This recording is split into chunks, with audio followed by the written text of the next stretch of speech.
This is a quick look outside the courthouse. A few moments ago, Michael Flynn, the president's former national security advisor, arrived for his sentencing hearing at the federal courthouse in Washington. So we are all over this for you. As we await that, we're going to bring in our headliner this morning, White House Press Secretary Sarah Sanders. Sarah, thank you for your time this morning. Morning. He's there. Nice to be with you guys this morning. Nice to be with you, too. He has arrived. What are the president's expectations this morning for this?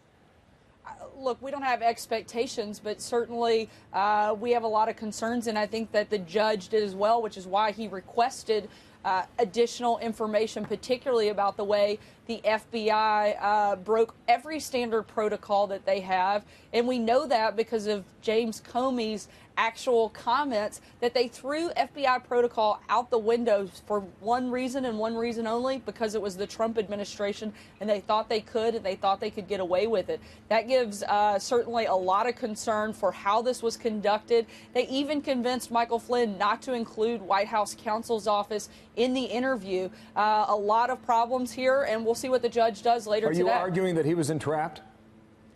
Look, we're arguing that he was certainly ambushed and that the FBI that we know had clear political bias. We've seen that time and time again. One thing we're 100% sure on is that the president made the right decision in firing James Comey, because every single day we learn more and more all of the things that he did that were so far out of bounds for what the FBI director should do.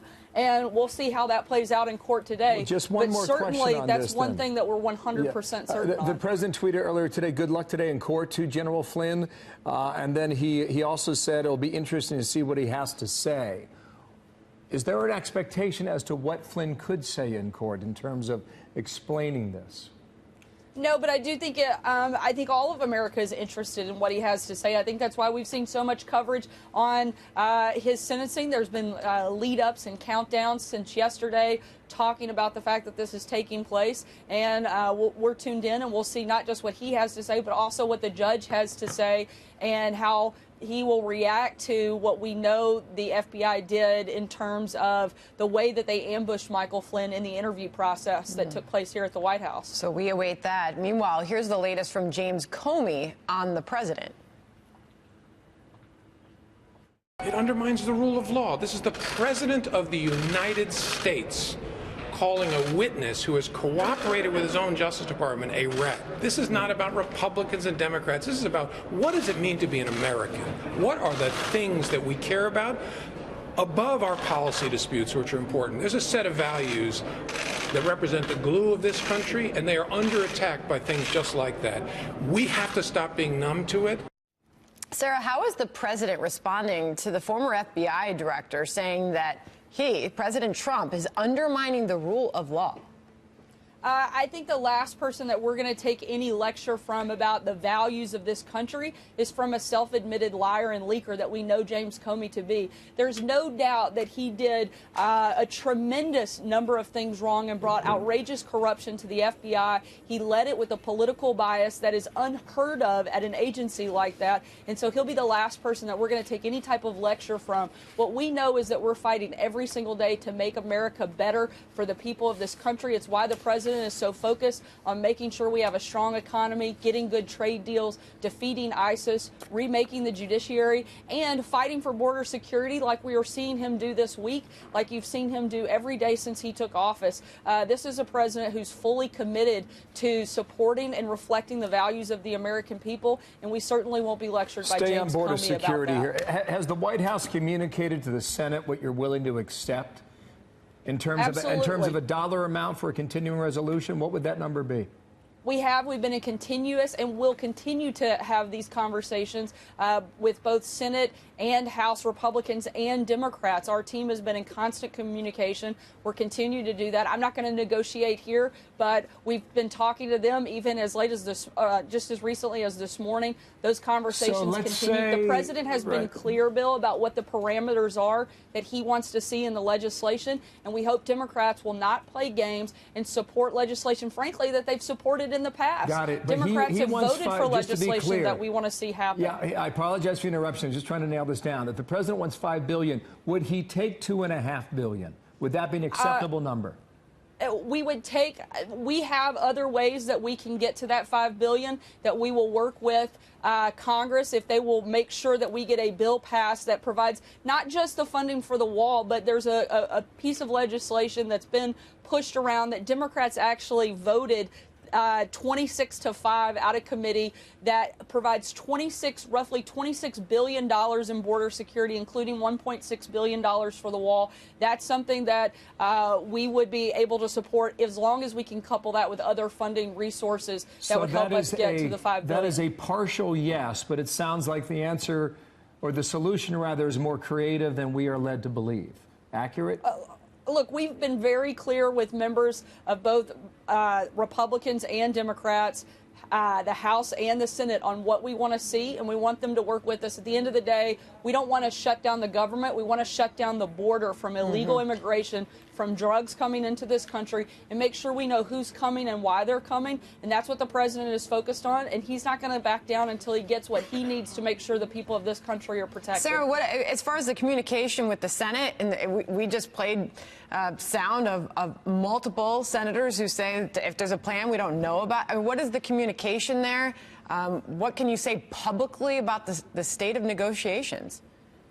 Again, we've been in constant contact. Our team was on the phone with Senate teams this morning, both from the comms perspective as well as the policy teams. And I think they know very clearly what we want to see. And we hope that they can get not just that done, but also let's get criminal justice reform done. And then let's get the government funded and let everybody have a very good Christmas and go home with something to celebrate. Do you believe, in a legal sense, that you could use defense money for border security?